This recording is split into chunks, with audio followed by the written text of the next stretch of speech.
Welcome to A Styled Life, the podcast for purpose-led female founders and senior leaders ready to use style as a powerful tool for confidence, impact, and influence. I'm your host, Alex Standley, multi-award-winning personal stylist, speaker, and sustainable fashion consultant with 2 decades of experience in the fast-paced world of fashion. Join me as we redefine success from the inside out. This podcast isn't just about clothes. It's about personal power, purposeful style, and creating a life that aligns with your values. So whether you're running a business, leading a movement, or stepping into your next chapter, you're in the right place. Each week, we'll dive into the world of personal style, sustainability, female empowerment, and living with intention through real stories, expert insights, and plenty of inspiration.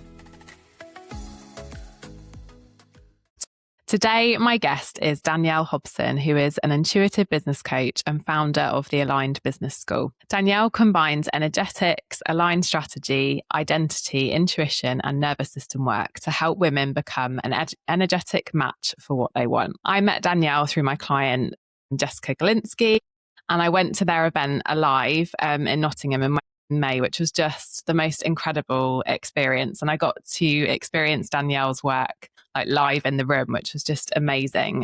So I really wanted her to come on the podcast for all of you to experience her as well. So I feel like our work is very similar in a lot of ways, and we approach our work with women in a very similar way. So welcome, Danielle, to A Styled Life. Thank you for having me. I'm very honoured to be here that you asked me. I'm excited to have you. So I wanted to kick off by talking about, as I said, like we've got quite a similar approach to the way that we work, and we both work with things that some people can still be a bit unsure of, or they might not understand it.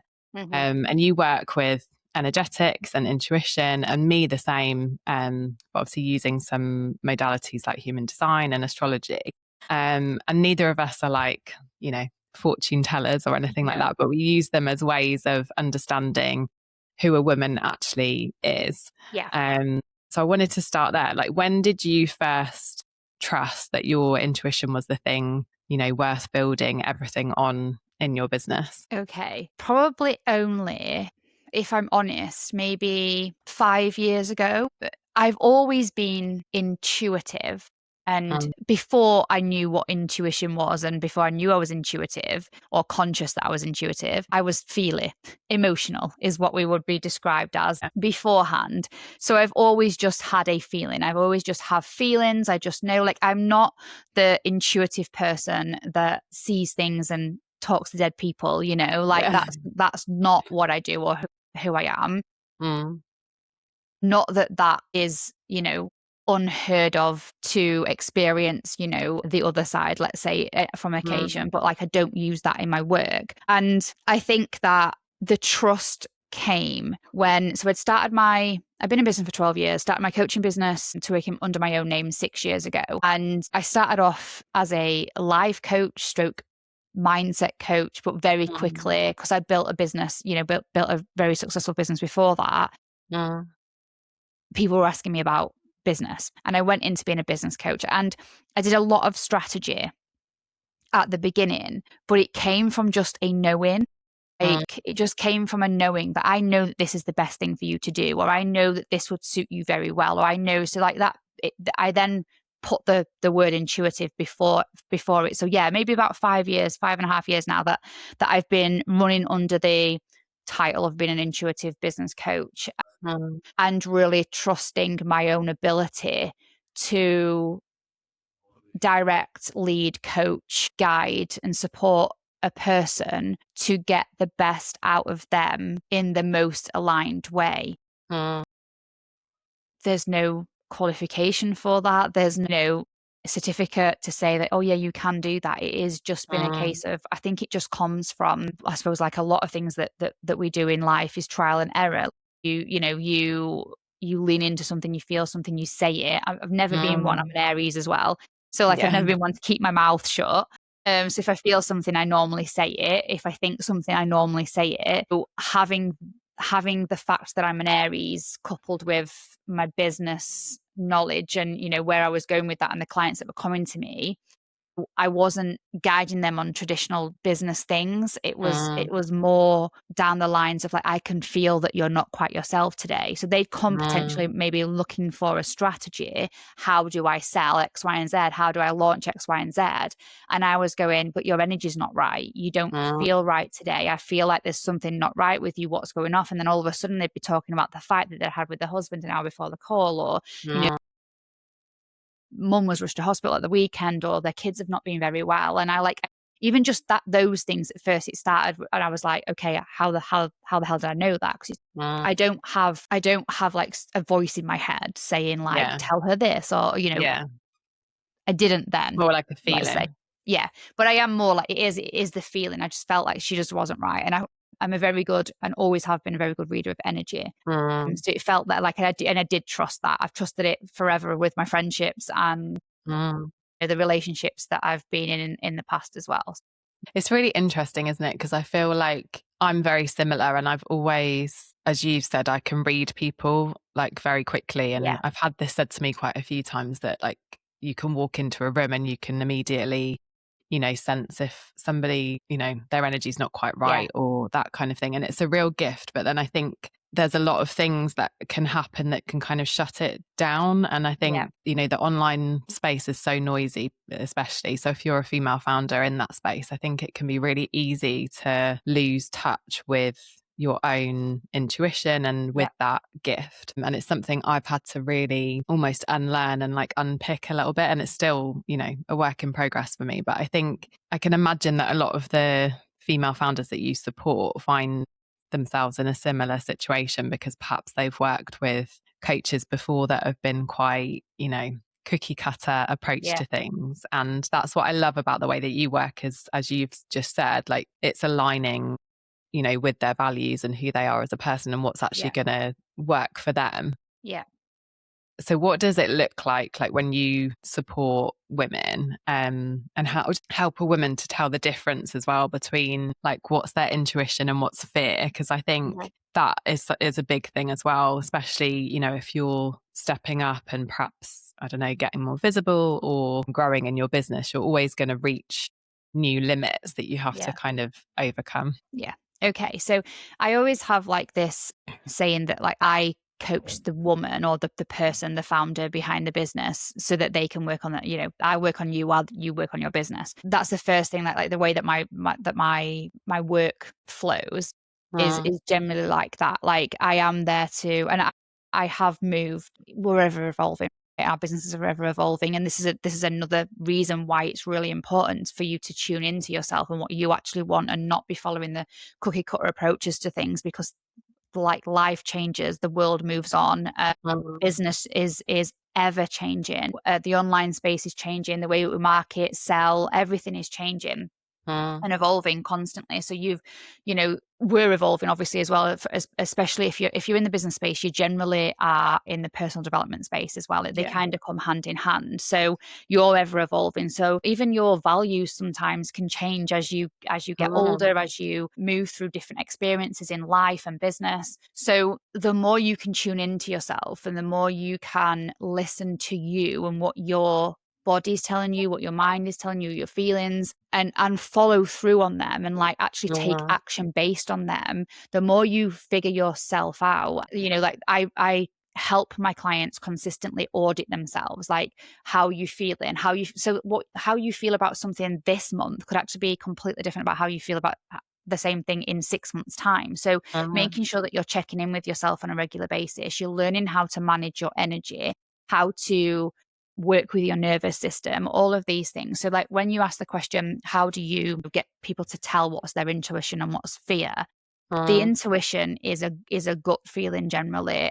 Your intuition is something that you get an immediate response to something from. The second thing generally is the thought process, and that's your nervous system or your self-limiting beliefs or the evidence potentially, you know, of your confirmation bias coming back and telling you why you can't do something. So the fear is the second thing. So if you learn to feel first and think second, or feel your feelings first, should I say, and then notice and recognize that the thought that comes on the secondary is basically the fear. And that generally is as easy as it is.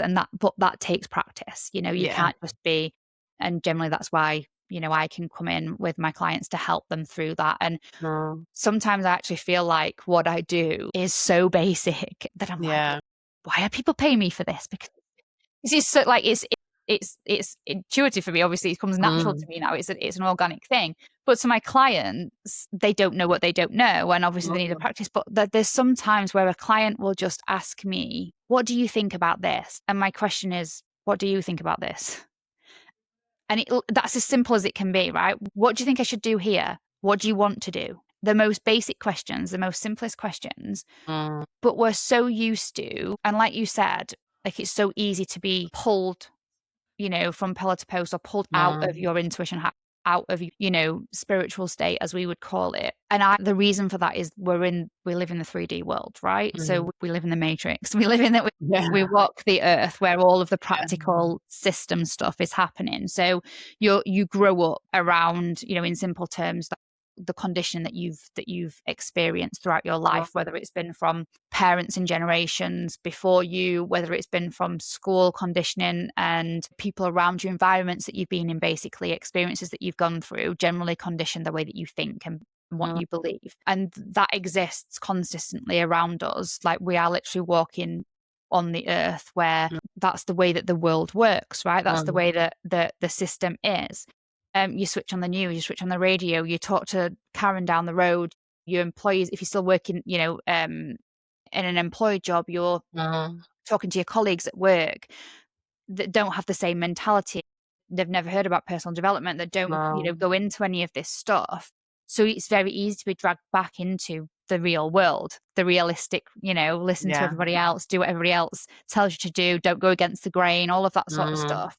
So then it's very easy for you to then second guess your own intuition, maybe, because it's just not common. It's unfamiliar. And what happens when you're walking in unfamiliar territory, and experiencing unfamiliar feelings or going through unfamiliar emotions or experiences, your nervous system panics, because your nervous system is there to keep you safe. Its job is to, be high alert and make sure that, it doesn't know the danger between a bloody, shark and something that a risk that you're about to take in your business, or a decision that you're about to make in your business. So the second something becomes unfamiliar to you, your nervous system fires up, which is great. We want it to do that. But then that's your job to make sure that you're tapping in and being like, is this what I want to do?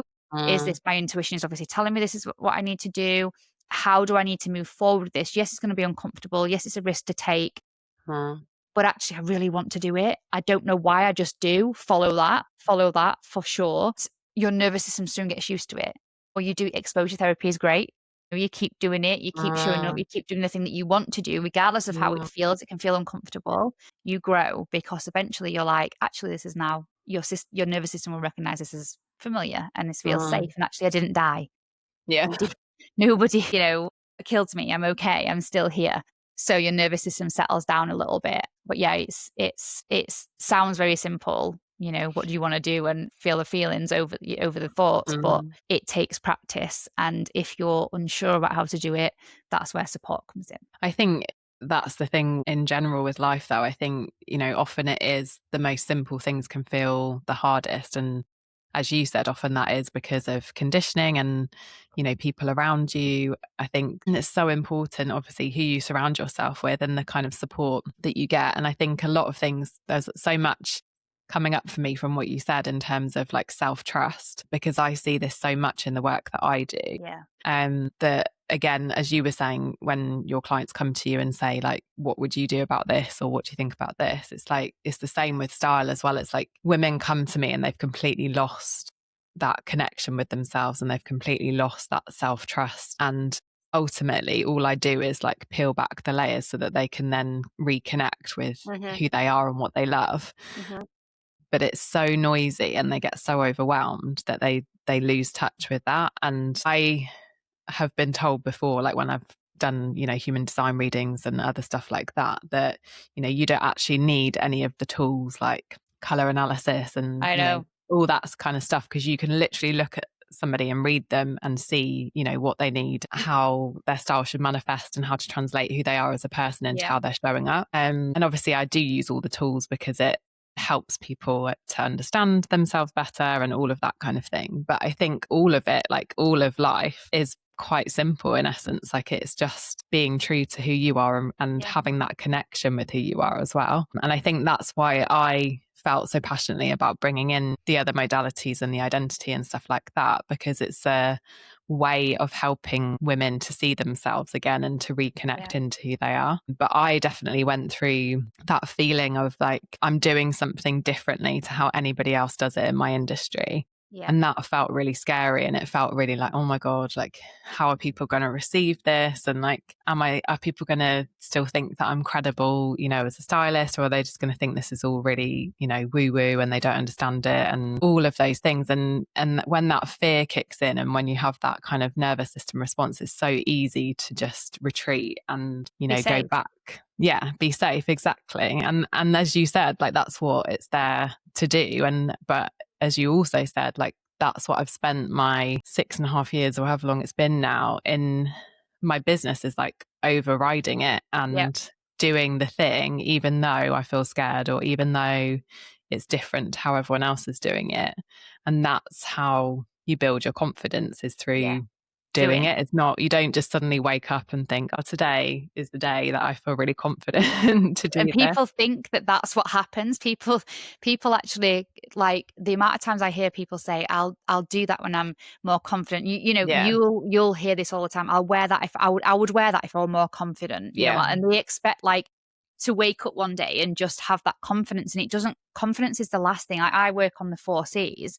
You know, the first one being courage, like just having the courage to override your nervous system, the courage to say yes, the courage to do the thing, the courage to expose yourself to a new modality, a new outfit, a new way of styling yourself, a new business, a new thing, whatever it is, the courage to do that. And then the consistency to do it over and over again, the exposure, constantly exposing yourself. Exposure therapy is one of the best like ways of gaining confidence and being more capable of doing anything and learning to trust yourself in all areas. Like exposing yourself constantly. So having that consistency, you then become competent. The more you do something, the more competent you become at it. So that's the third C. The confidence is the last thing. Once you're competent at something, that's when you get the confidence. So going out in that outfit that's maybe a little bit risque or wild or different to the norm, right? You know, you'll go out, you might get a few looks. You'll go out the second time you might get a few less looks, or you get the same amount of looks, or you might get more looks, but actually it feels slightly easier for you. She's like, I've done this before. Then you've been doing that. You've been wearing wild and, amazing clothes, different clothes for 6 months, and you're that used to it now. You don't even notice the looks anymore because you're competent at doing it and feeling okay about doing it. So, same in business. You do a live video, or you go to a networking event for the first time, feels horrendous. Your palms are sweaty, you're scared to death, like it feels horrendous, but you didn't die. And then you do it again and you go, okay, feel a little bit easier. Then you do it again. And before you know it, you're like me and you're watching your own videos back 20 times because, you're inspiring yourself. So it's you get better at it, you get the confidence of doing it the more you do something, the more you override that nervous system. And that's how I see it. I mentioned it at the beginning, but I love your phrase, being an energetic match for what you want. How does that, like, what does that look like in practice? Like, not just the theory of it. Okay.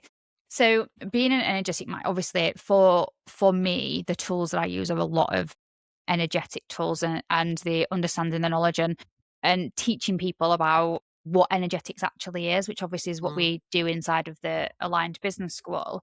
Learning to respond to your own, understand your own energy first and foremost, like being aware of it. Like, how are you feeling? How are you responding? How is your body, mind, energy responding to certain experiences, environment, things, and understanding yourself next to really know what works for you and what doesn't. What is the best match for you?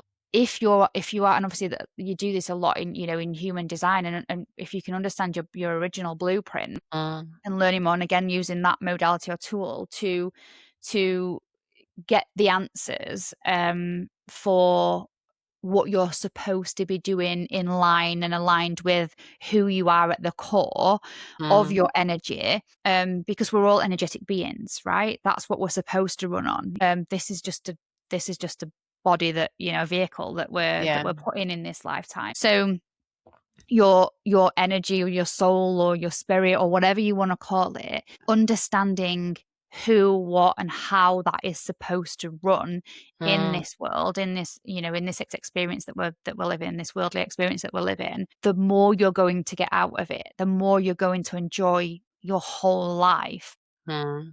So becoming an energetic match for me, using, like I say, understanding, and there's lots of different, again, I can't even tell you like it looks like this practically, because practically it's different for everybody. Everybody uses different modalities, different ways, has different experiences to, bring to the table. So like, again, my work would be to understand who you are, what your, wants, desires, how you act, how you respond, how you work, what your experiences have been in the past. The more I understand who you are, the more I'm likely to be able to guide you into that aligned strategy, or give you the right tools and practical to help you from an energetic point of view, and then obviously from a strategic, aligned strategic point of view. So yeah, but ultimately the awareness and the understanding of who you are and how you're meant to operate in line with your highest self is becoming an energetic match for what you're supposed to have, want, and need in this life. I think embodiment is such an important part of all of this, because I think it's also quite easy to get carried away with like, lots of different modalities and finding out lots of stuff about yourself. But ultimately, if you're then not, as you said, taking the action and going after things in alignment with that, then you've got all this information, but you're not doing anything with it. And I think you can end up in this kind of procrastination almost of, all the things, but you're not actually taking that action and the aligned action as well. And I think I was thinking earlier, actually, when you were saying about, your intuition versus fear and how that feels in your body and that kind of thing. And I think even that is going to feel different depending on, if we use human design as an example, like if you're a generator, it's like that sacral, like gut feeling. But for a manifestor, that might be quite different.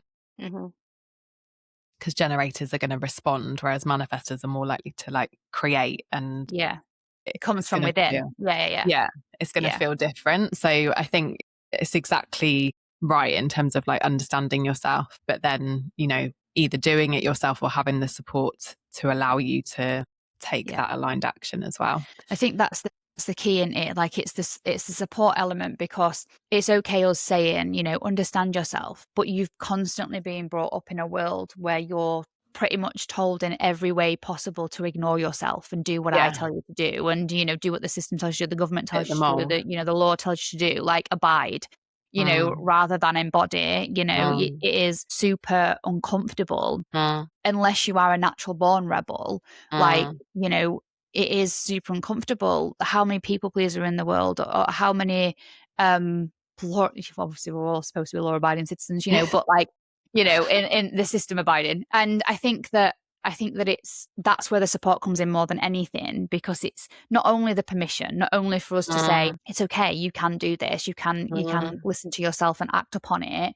It's having that continued support, because like we've said multiple times already in this episode, that we're pulled back. We're pulled back, and it's not as black and white as this, or as extreme as this, as like, it's like we're meditating and we're up in, the 4D, the 5D, and then we wake up, or we come out of meditation and we're then walking the physical realm. But that's pretty much what it is, right? You're doing, you might be embodying, you might be learning, you might be understanding, you might be trusting, you might be exposing yourself, putting yourself in these environments. But then all of a sudden you'll go, and again, it is just as simple as this. Like, you can be in the most amazing event, like alive, you know, where you're surrounded by amazing women, learning amazing things and experiencing amazing things. And then you go home to a super unsupportive husband, or you have a conversation with your parents who don't understand a thing that you're doing. You're immediately pulled back.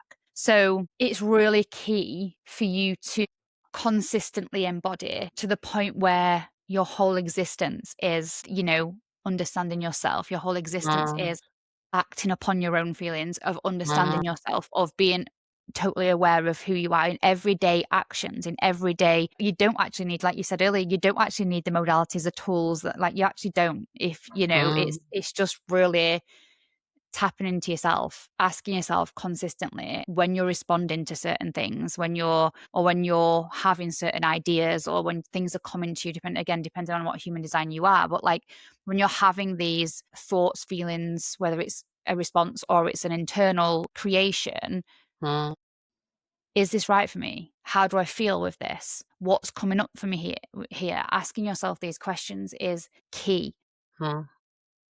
And if you need to, write it down, write the responses, record the responses, talk the responses, or answers, you know, so that you've got some note of it. And then you can just consistently, the more you embody that way of living, I think the easier your life will be, full stop. And I always say this, like, the world would be a better place if everybody was more self-aware. Yeah, oh God, yeah, definitely. I see this with my daughter though, I think, and it's something, I mean, I've always known that, you know, the school system is not set up for the world that we currently live in. But I think actually having a child go through that, then you do see how you just have, they're kind of molded into this really tight criteria of what it is to be successful and what it is to be achieving and like all that kind of stuff. And for her, that's just not like, that's, I can see that could completely squash like who she is as a person. She's so creative and intuitive, and like she's the opposite of what that system is built to support. And as you said, I think a lot of us have had those experiences, whether it's school or whether it's family or whatever it is, those influences that kind of shut down a lot of these things. So it is getting in the habit of, and I think sometimes it's just doing the small things as well. Like I know, for example, even the fitness community that I'm in, she says, you know, it's building that self-trust. So even if it's literally like doing 10 minutes 3 times a week or whatever, and showing up for yourself and building that trust in yourself. And then that leads on to like, you know, 30 minutes 4 times a week or whatever it is. And I think it's the same in business. It's the same in life. It's the same with style. Like I definitely don't recommend to people that they go all out and put themselves out there and stuff that they feel, you know, completely uncomfortable in, because they'll just retreat back because it will feel scary. So it's like taking the baby steps, you know, whether it's color or whether it's shape or whatever it is. It's like taking those little baby steps and feeling like, oh yeah, I can do this and it feels really good. And then, you know, building from there. Because I think the minute that you create too much change and you just go hell for leather, you do end up in that situation of that fear kicks in again, and it's just not, it's not going to create. It stunts you. You get the whole procrastination or the self-sabotage, or you just stop. You're frozen, aren't you? Like you're frozen with fear, so you don't actually go anywhere. And I have this same approach when it comes to obviously business in general anyway, but like pricing, for example. Like I could look at a client's work or their service or what they do and know exactly, roughly based on the knowledge of the market, of how good they are, of the skills they've got or whatever, know roughly where they should be pricing themselves, where the price would sit in the market, let's say, right? And or where I value their service, and I could give them that number. When they say, what do you think I should price here? I could absolutely hand over that number.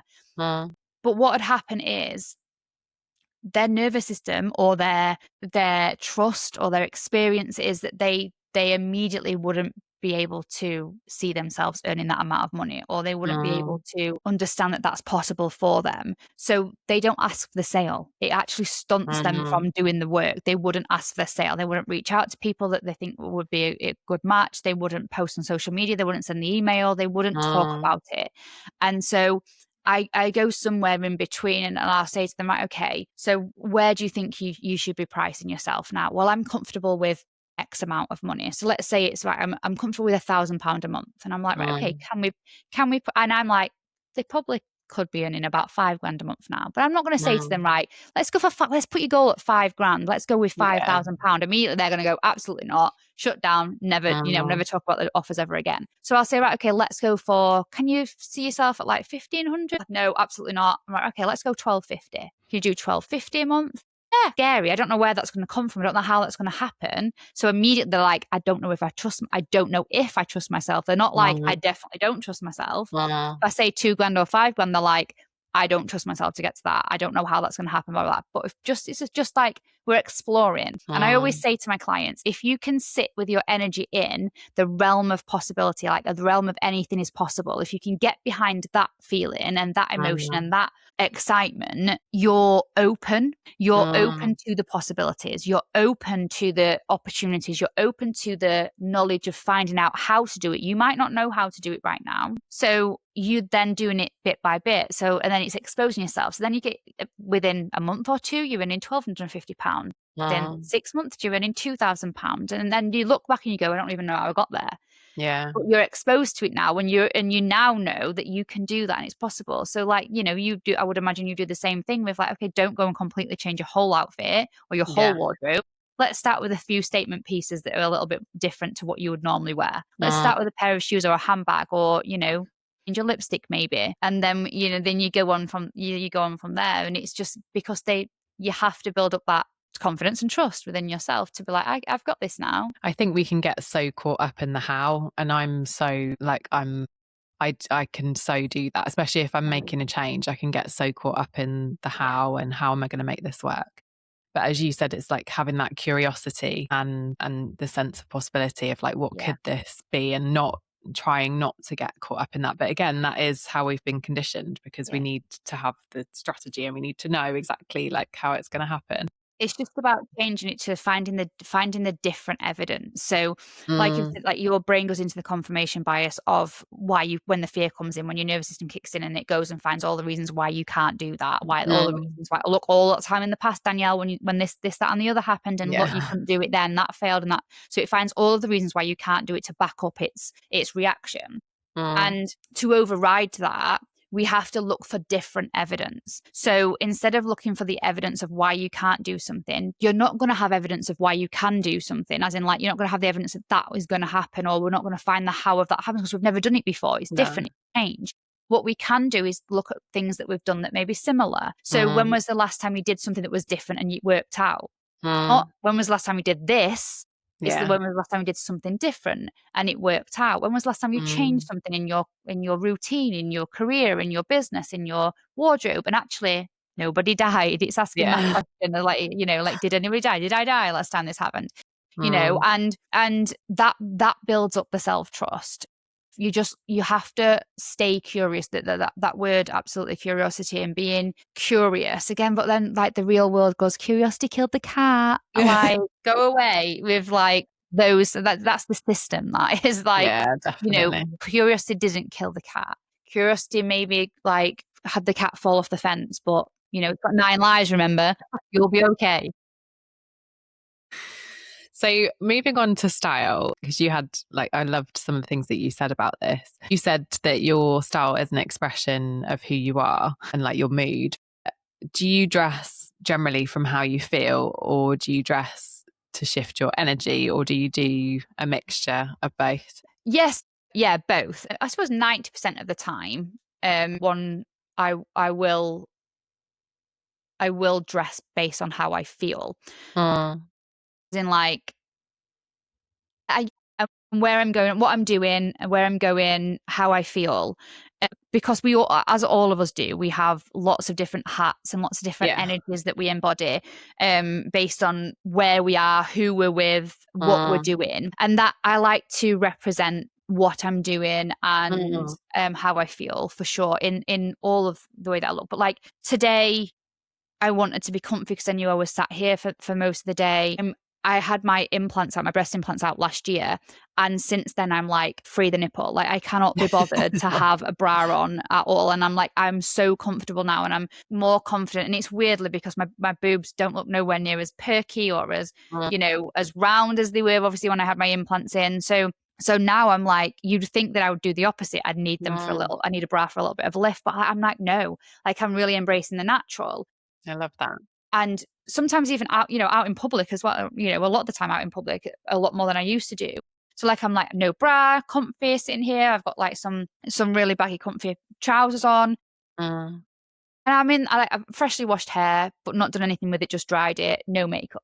Right. And I feel, but I am exposed, like I'm in public. So like, I've had meetings, I've done another podcast recording this morning. I'm here. So I'm exposed. This is going to go on social media. Like I don't care as far as that's concerned because I feel like I don't want to wear makeup today and that's okay with me. Yeah. If I was, but then there's exceptions because then depending on where I'm going publicly and what I'm doing publicly will, because there might be a day where, let's say it's an event that I'm running and I might wake up that morning and I might feel like I don't want to put makeup on, like I don't want to wear a bra, but I've picked out a particular outfit already, chosen a particular outfit that I want to wear, that's the only thing I've taken to wear on that day. And I know that this picture's going to be taken and I know that the me looking at those photos afterwards, the me looking at how I look on those photos afterwards and videos afterwards that are taken, I will react a certain way to that. So it's like kind of like I'm protecting my future self in a way as well. So I will then put some makeup on, even if I don't want to. I'll wear the outfit, even if it might be a bit more uncomfortable that day than what I would choose to wear based on my feelings. So sometimes I override my feelings with what I'm wearing and what I look like in my style, depending on how I want to represent myself, because sometimes representation will take precipice over my feelings, which is a little bit contradicting in the way that I live my life on a, like I say, 90%, 99% of the time. But do you find as well that, because I talk a lot about the way that we often approach getting dressed in the morning is, if we're not feeling that great in ourselves, then we will automatically default to black or to something that keeps us like invisible and like, nobody noticed me, I don't feel great today, like just kind of shrink yourself. But actually, sometimes what you need to do for your mental health and for your energy and for your well-being and all that kind of thing is actually reach for the things that make you feel good, and like the colors that lift you, or the pieces that have a sentimental value that make you feel, like warm and fuzzy inside, or whatever it is. So I think there's huge benefit to overriding your feelings sometimes because it shifts your energy. And I think often we can otherwise go through the day continuing like a darker mood or low level feeling. So I also have this, and I'll say this to my clients from time to time as well. So there is times where I absolutely will do that in regards to like brushing my hair, putting makeup on, putting a certain outfit on or item of clothing on. I spend a lot of my time, probably 70% of my time, in a Zoom room or in a podcast studio like this, where I'm looking at myself all the time. If I get up in the morning and look in the mirror, I feel like a thumb today, or and then I will absolutely, and I will advise my clients to do the same thing as well. Like, go and do something with your hair, put some makeup on, eat something nice, put a nice outfit on, whatever. I will actually say to my clients, the same happens as well. Your environment, change your environment, right? Yeah. Sometimes you just need to change. So like shifting your energy, and shifting my energy, I will use things like how I look to do that for sure. But I tend to be able to shift my energy pretty good, anyway. Yeah. With other tools, with certain sources. It depends. It all depends on, because sometimes then being uncomfortable all day, even though I look good, can make my energy shift as well. Do you know what I mean? Yeah. Like I've got a pair of short jean shorts and I had them on yesterday and I looked mint in them. I looked super cool, so uncomfortable because I was sat down all day. So I took them off halfway through the day and I was like, I'm going to put something else on because these are so much comfier. So it made me feel instantly better. And there's also like, you'll know this, there's times of the month where, like we actually look different. Oh, Like at different 100%. times, we actually physically look different. Like Yeah. our face is symmetrical when we're ovulating, and asymmetrical when we actually look different, and how we respond to ourselves in the mirror is very different depending on where our hormones are Definitely. throughout the month. It's so funny, and this makes me sound really vain, which I'm really not, but I've noticed that from like when I'm like time of the month and I'm recording a podcast, my face is more puffy and and it's so, because I do, like, as you said, like I do so much on camera, then I've actually started noticing the way that I look depending on where I am in my cycle. Yeah. And I obviously see this all the time with my clients as well, because they'll absolutely love something when they're, at the very best point in their cycle. And then when as they're soon as feeling like Beyoncé. Yeah, exactly. And I was like, I'm either Beyoncé or a homeless person. Yeah. Two styles, Beyoncé, homeless that. person. And then you'll wear exactly the same outfit and it will feel completely different just because of the hormones are raging and how you're feeling in yourself and in your own body. And I've said before on this podcast, I've had clients who their like breast size changes like 2 or 3 cup sizes, and they have different bras for different times of the month. And I think we really have to be mindful of that as women, because you need stuff in your wardrobe that you can rely on those at those times, that feels really comfortable and feels good against your skin. I talk a lot about perimenopause and menopause, and obviously the hot flushes and the way that fabrics can feel on your skin, like when you get that itchy feeling on your skin, and all of these changes that we experience as women. And often we feel like we just have to get on with it, like just have to show up, but actually you don't have. I'm such a great believer that you don't have to sacrifice comfort for style. Like they can coexist together, and it's having that intentionality and having those pieces that you can rely on when you are feeling like that still make you feel pulled together, or whatever it is that you want to feel, but they're really comfortable and they're taking into consideration all those things that are happening in your body as well. Yeah, and I think again, it comes back to the awareness piece, and you just got to be aware. Like I will not take myself shopping for new clothes that I have to try on, especially at this time of the month when I'm on my period. It just won't happen, because I know my brain, and even listen to how I'm saying this, but my brain will interpret me as being the ugliest version of myself. Like I know that I'm not, because I'm beautiful, but like my brain will interpret like, you're fat, you're ugly, you're bloated, whatever it is that we tell ourselves, because that's that's what we do. Go shopping when you're ovulating, girls. It's the best. Yeah, so true. Everything looks great on you. Everything looks amazing. Yeah.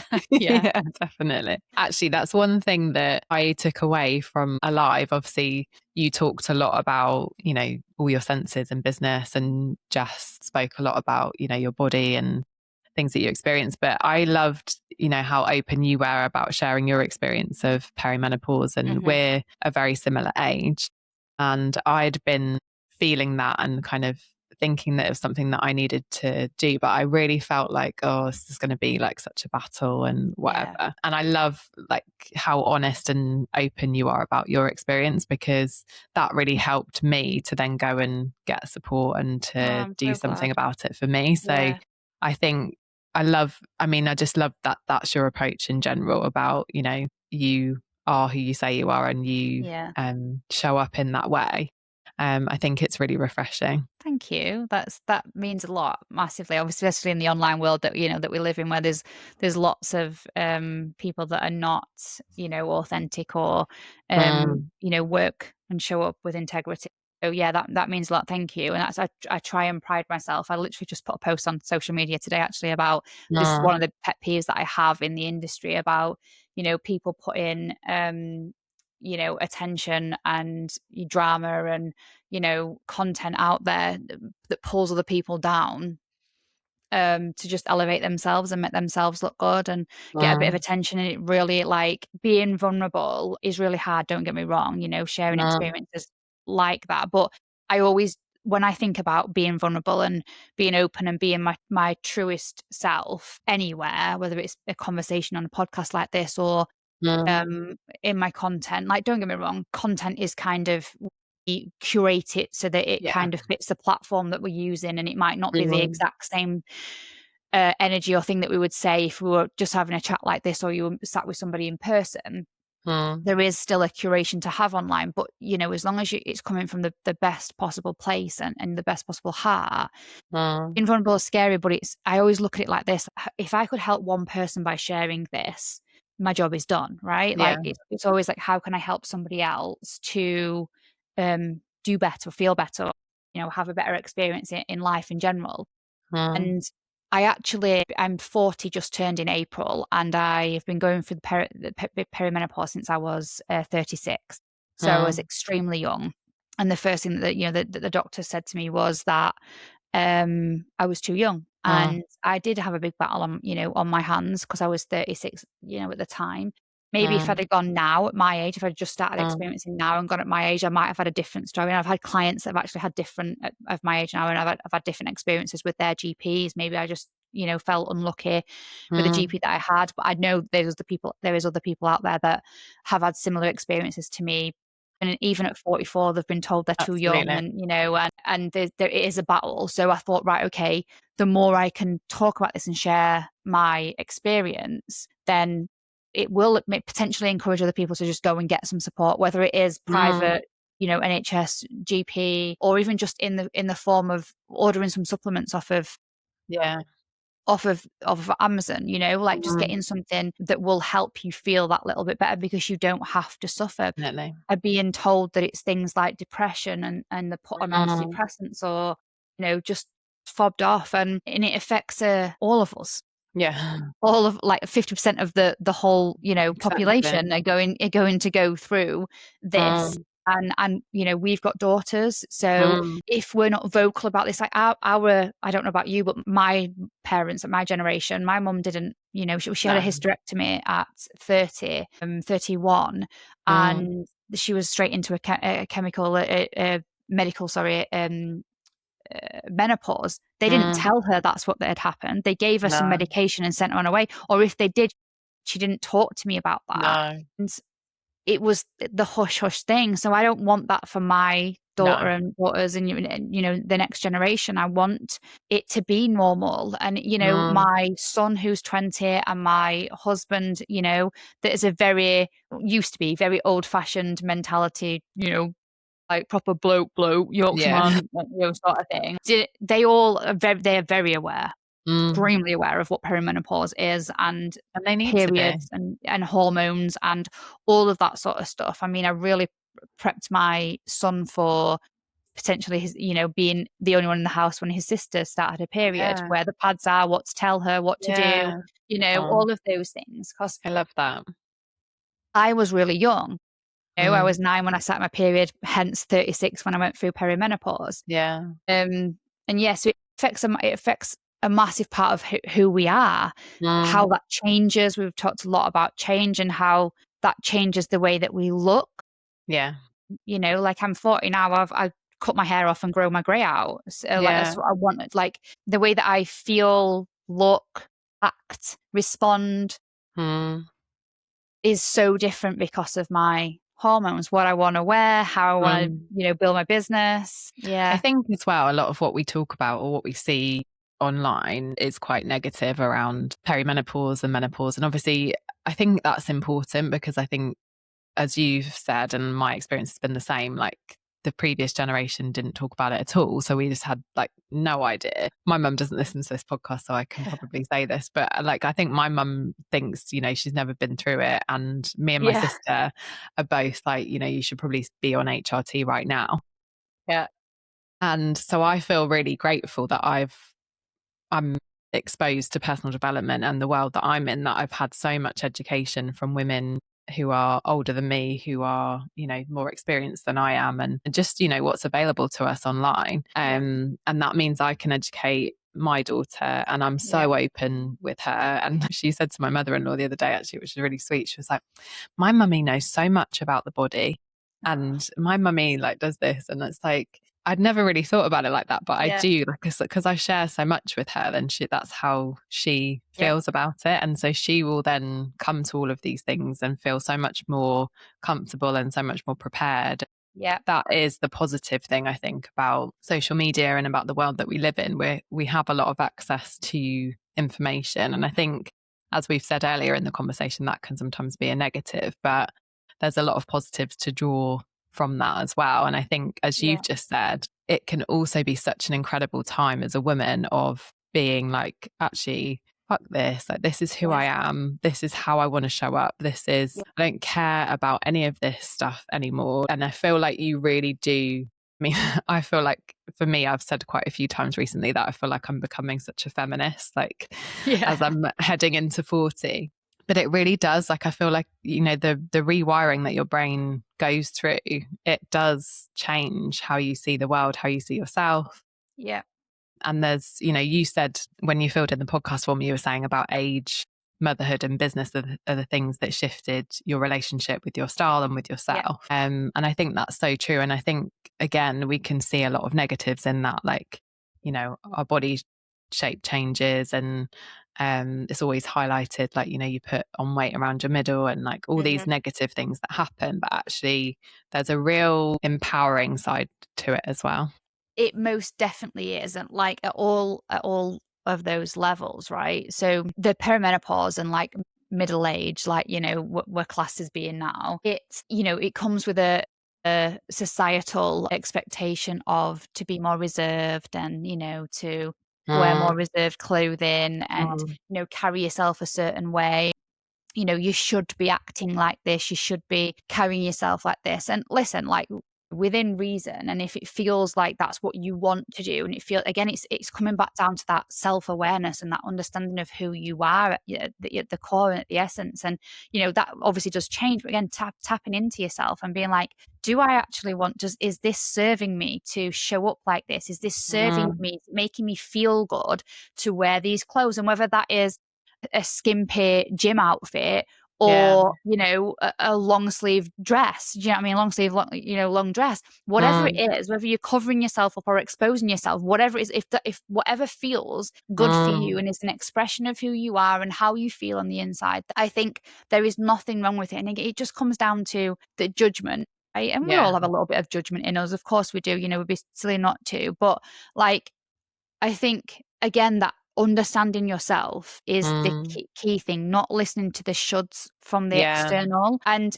you may get comments, you know, you may get, what you're wearing that for, or you shouldn't be wearing that, or you shouldn't be doing that, or don't you think you're a bit too old for this, and all of the normal comments. But listen, girls, like, whoever, there's always going to be somebody. There's always going to be somebody that doesn't like the way that you look, or the way that you dress, or the way that you present yourself, or the way that you show up in the world, or what, you know, the way that you do business, the business that you're doing. There's always going to be somebody that is sat there, and we know this, you know, like, it's generally an expression of, or a reflection of themselves, and maybe how they feel or don't feel towards themselves. You know, you stand strong in how you feel, and this is why it's so important that you do what you feel is the best thing for you, because then nobody can argue that. The more conviction and self-trust that you have and you build within yourself, those things are water off a duck's back then. Like, those comments, those judgments, those, you know, those things are literally water off a duck's back, because you're like, well, I don't care what you think or feel, because I think and feel this. When you're doing something that is against your own feelings and your own self and your own truth, when you're going against that and you get comments, that's when the hurt happens more than anything. That's when you really do, like, take those things on board, those comments on board, those judgments on board, because you're like, you then go into the doubt and the self-trust, and you become smaller. If you want to be a more, you know, expressed version of yourself, then stay with your truth. It's so powerful. And I think I guess part of your work, the focus is on, you know, visibility and confidence for a lot of women, because that's things that, you know, people often struggle with when they're running a business. For a woman who feels that perhaps she's like shrinking, or she's not properly showing up, you know, and being seen, what do you see as like the most common reasons why, and how like what advice would you give to somebody who wants to sort of be more visible or be more confident in how they're showing up? Okay.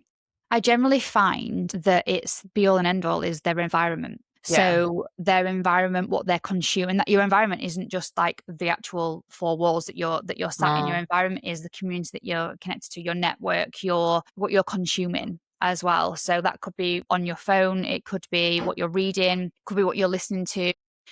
So your environment needs to change. Like if you're small and you feel like you're hiding and you're not confident enough to show up and be visible, it's generally because you don't feel like you can. Like you just don't feel like you can for whatever reason that is. And that's generally because there's something in your environment, or your environment is you're overconsumed with lack of support, lack of encouragement, lack of inspiration, lack of possibility or aspiration to be more visible. Yeah. So you change your environment to be surrounded by people, places, things, consumption, change what you're consuming to give you that inspiration, that support, that aspiration, that drive, that motivation, and that encouragement to be more visible. For example, if you are, and again, you'll see this with style, but like if you are wanting to potentially go live on your social media more often, but you're fearing your mother-in-law having a comment the next time you go around for Sunday dinner, right? Oh, I've seen that thing, you don't know what you're doing that for. Yeah. Like, what does that gain? Oh, what were you talking about that for on your what is it, that Facebook thing, right? So like you get that. So then before you even show up, you know what your mother-in-law is going to say, right?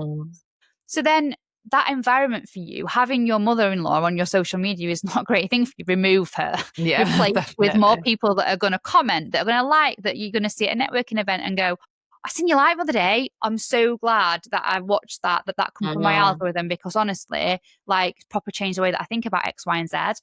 Or you wear something, you put something on, and you go and see a friend, or you may think is a friend. You go and see a friend and your friend goes, no, what are you wearing that for? Get a new friend. Go and get a new friend, right? Go and get a new friend that'll encourage you. Like maybe they wouldn't wear it, but they're happy for you.